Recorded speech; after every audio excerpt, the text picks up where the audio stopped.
Uy, naka 6 speed pala yun.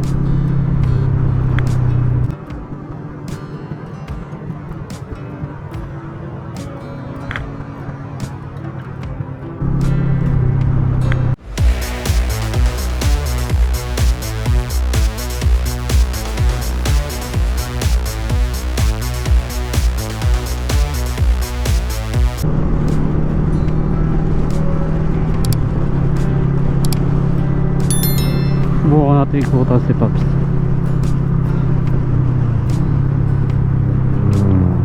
Baka may sira yung motor ni Pops. Puntahan natin mga lodi. Confirm natin kung nagpapahinga lang ba or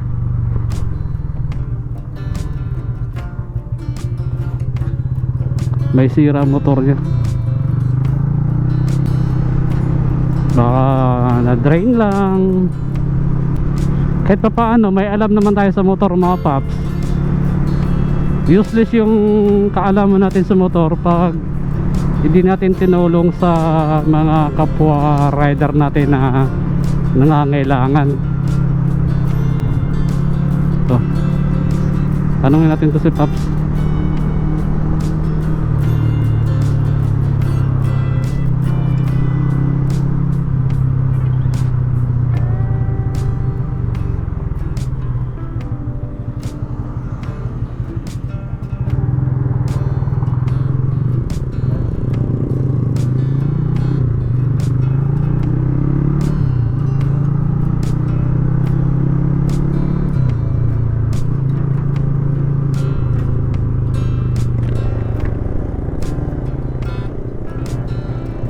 Okay lang ka, boss?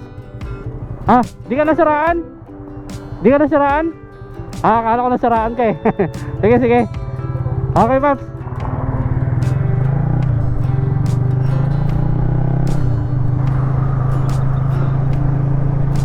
So, yun nga, Pops, di pala siya nasiraan. So, at least, na-confirm natin at yung ating kalooban, hindi na tayo nakakonsensya. Nakakakonsensya kasi mga paps pag may mga ganong tayong nakikita, tapos lalagpasan lang natin, hindi man lang natin matanong kung ano yung kailangan niya or ano yung problema o may nararamdaman siyang kakaiba sa katawan niya, mga ganon. O at least kampante na yung kalooban natin mga paps. So dito tayo dumaan mga paps kasi nga ginagawa itong dulong bahagi ng open canal. Kaya dito tayo napapadaan. Medyo ikot nga lang to, pero at least hindi na to ganun kahaba. Pag dumaan ako dito sa Centennial Road, yung papuntang Las Piñas mga paps, saka Bacoor, yan, papuntang SM Bacoor, tapos Tagos nun Binakayan. Yun yung Centennial Road. Pag doon kasi ako dumaan mga paps papuntang Taguig, medyo malayo. Dito medyo maiksi lang mga paps kasi syempre pag nabagtas mo tong open canal, Aguinaldo Highway, tapos Aguinaldo Highway, and then Danghari na. So malapit na tayo mga paps sa Pote. Alright, ito pala yung rotonda. Dumaan kasi ako dito nung time gabi, kaya hindi ko masyado napansin yung kalsada na to. Ayan o, may part na hindi tapos. Ito yung kanan na side mukhang ini-improve. Tapos dito sa dinadaanan natin, di ko alam kung gawa na to. Mukhang gawa na eh, hindi lang nalinis.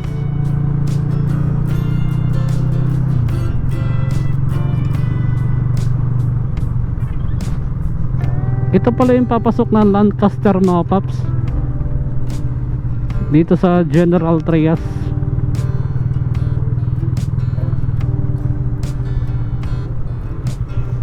Talagang yung Cavite mga paps, nag-i-improve na rin talaga. dumadami na yung mga city. So ito na mga lodi, open canal na tayo. Dati hindi ako dumadaan dito kasi akala ko bawal. Ang bawal pala yung papasok na mismo ng Lancaster sa loob. Pero dito pwede ka pa naman dumaan sa access road nila. Ngayon sarado mga paps. Yung papuntang Arnaldo Highway, sarado siya. Ayan.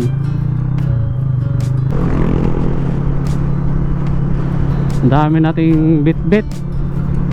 May saging, malunggay. Ayan.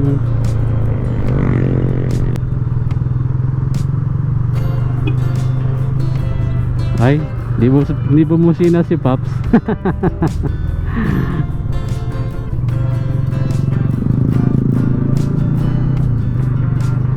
Kala siguro, isang busina na kasi tayo eh.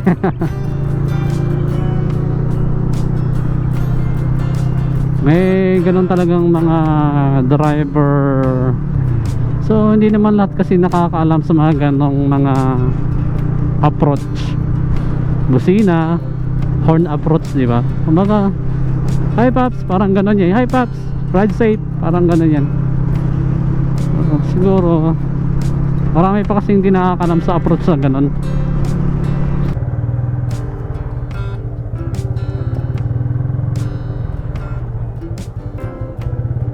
Ito mga lodi, dito to sa open canal, malapit na sa Malagasang. Paalala, lahat ng trucks, closed vans at iba pang heavy vehicles ay pinagbabawal dumaan sa open canal dahil sa ginagawang Malagasang flyover. Alright, ride safe.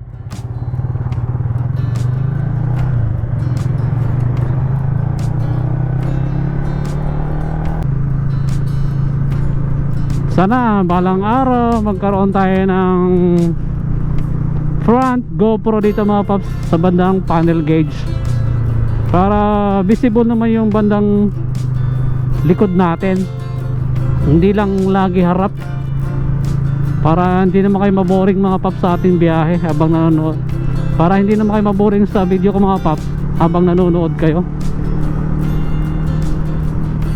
Maganda kasi yung medyo dalawa yung angle na pinapanood natin, unlike sa isang angle lang.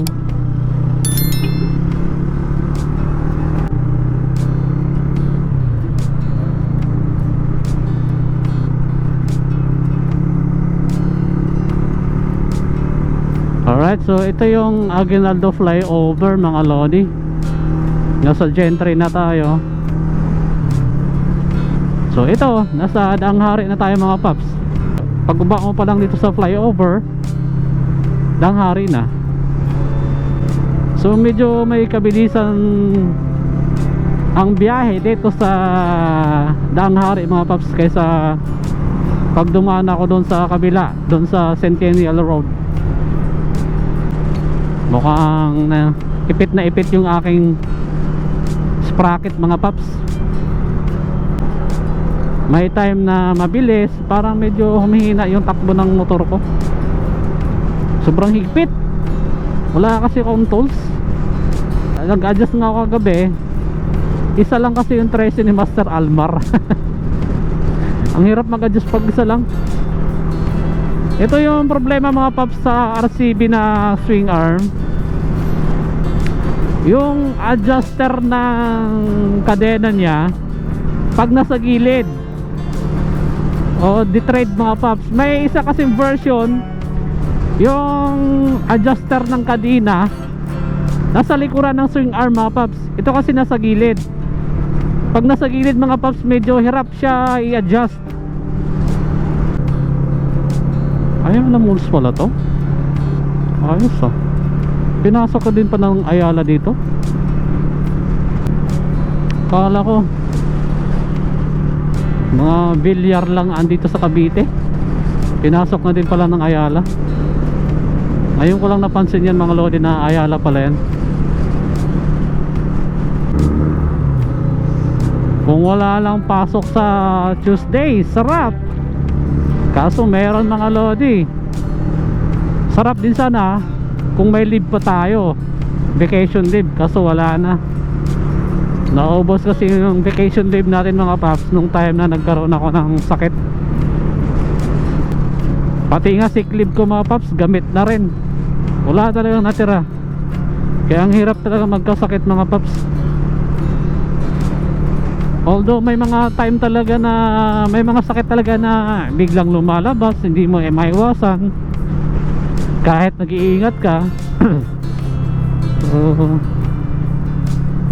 So maigi yung may ipon, kaso wala nga tayong ipon. Ipon sa parts ng motor marami. Kakaiba rin.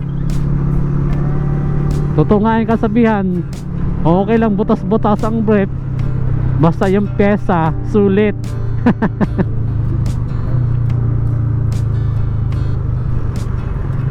Natatago naman daw kasi yung brief eh.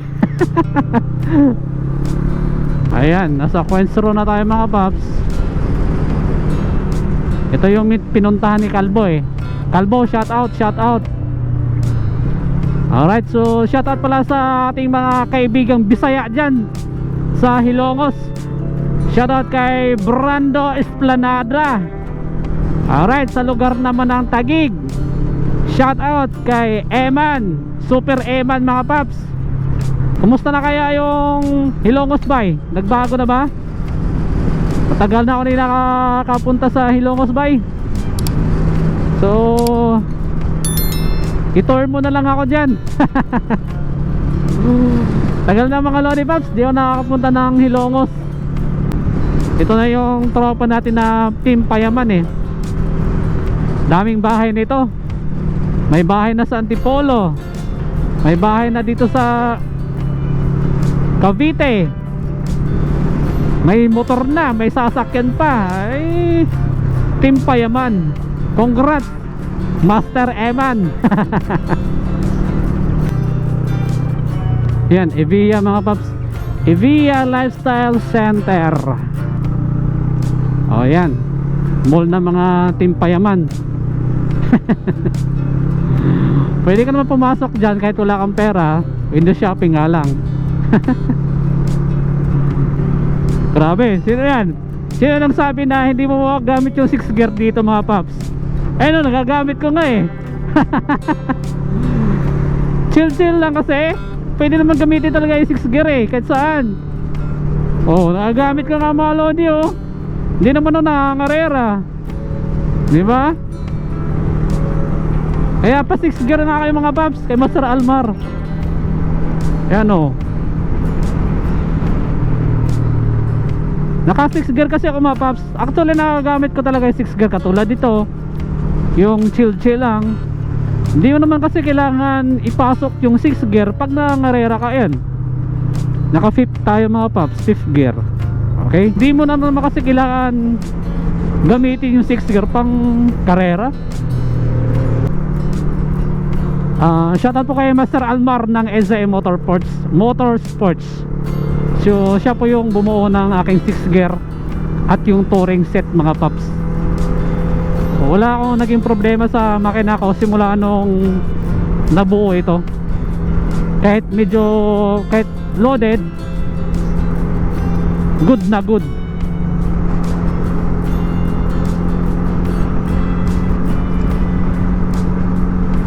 So anong advantage pag naka 6 gear? Siyempre, pag naka 6 gear ka, medyo may dulo yung takbo ng motor mo. At the same time, magastos kasi medyo may kamahalan yung 6 gear mga paps. Nasa, well, tanungin nyo lang si Master Almar, hindi na rin ako magbabanggit kung magkano ang presyo. Kasi depende kasi yan sa mga shop or mga mekaniko kung anong mga pyesa na ilalagay nila, at depende din sa labor. Ayan mga Lodi. Kasi sa akin, hindi lang kasi 6 gear to, naka touring set, ibig sabihin yung aking makina napalitan na. Yung block ko naka 59, camshaft ko naka stage 1 mga paps, 5.8. tapos yung aking spring naka racing spring na rin tayo mga paps, JBT. Tapos yung aking cams na 5.8. yung aking cams mga paps, MTRT. Tapos yung aking yung aking bulb naka MTRT din tayo mga paps, lighten. Tapos naka shim na rin tayo para iwas untog, para hindi magumpugan yung bulb at rocker arm na doon kung saan nakalagay yung tappet. Kasi pag walang shim, may chance kasi na umuntog. Prevention na lang tayo mga paps na hindi tayo magkaroon ng malaking gastos. Tapos throttle body 32mm UMA, injector ko 160cc 8 holes. Tapos TPS ko UMA, and then injector ko GBT mga paps. Tapos black ko, yung black syempre 59. Tapos naka UMA Racing ECU din tayo mga paps, yung programmable M5. Tapos naka lighten magneto. So yung magneto na stock mga paps, ang ginawa ni Master Almar, binawasan. May inalis siya mga paps para maging lighten, mas maganda yung bigay ng kuryente. Sa akin naka lighten to paps na stock. Tapos ano pa ba, naka hyper clutch. Okay, hyper clutch nga tayo mga lodi. So yun lang yung ating in-upgrade. Depende kasi sa mekaniko kung magkano yung mapag-usapan niya ng mga presyo. Ayan, iba-iba kasi sila mga presyo mga paps. Kanyo, chill lang. Nakarating din tayo mga paps kahit chill lang.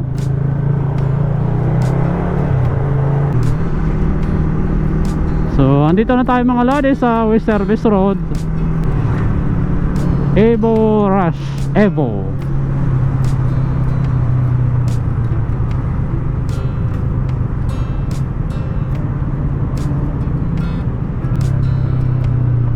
Alright mga lodi,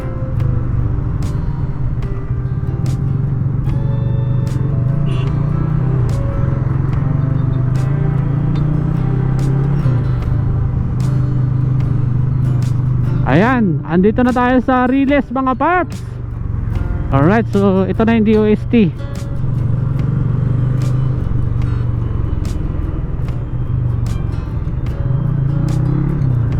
Department of Science and Technology mga lodi. Ayan yung nakabakod na yan mga lodi.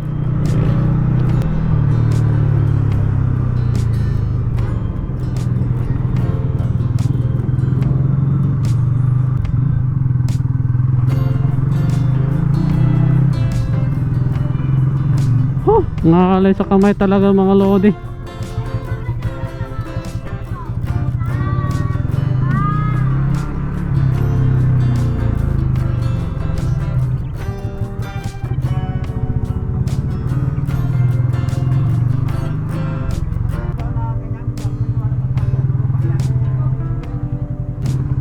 Sige sir.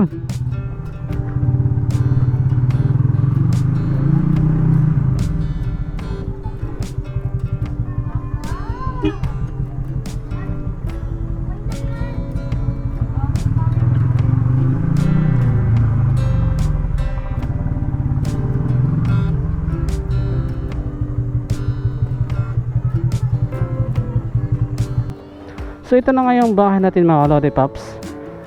Kita nyo naman, yero-yero lang. Happy na tayo dyan. Okay, so this is Papa Land, the light modifier. Ride safe and God bless mga Lodi Pops.